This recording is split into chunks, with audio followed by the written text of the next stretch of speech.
The interior of the Golf R is a true change-up from the Mark 7 going to the Mark 8. I'll show you guys why. For starters, forget everything you know about Volkswagen's dash. We're going all haptics and touchscreens now. It's a little disconcerting unless you really like this kind of stuff. So turn your volume up. It's a little tap on that guy. There is no volume knob. Change the temperature in the car. Tap on that guy. Tap on that guy.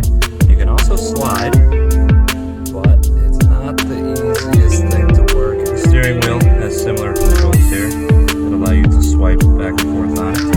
And there's a new R logo on the side that allows you to quickly toggle between modes. While these controls may be new, I really do dig the interior design and look, especially with these R Sport seats.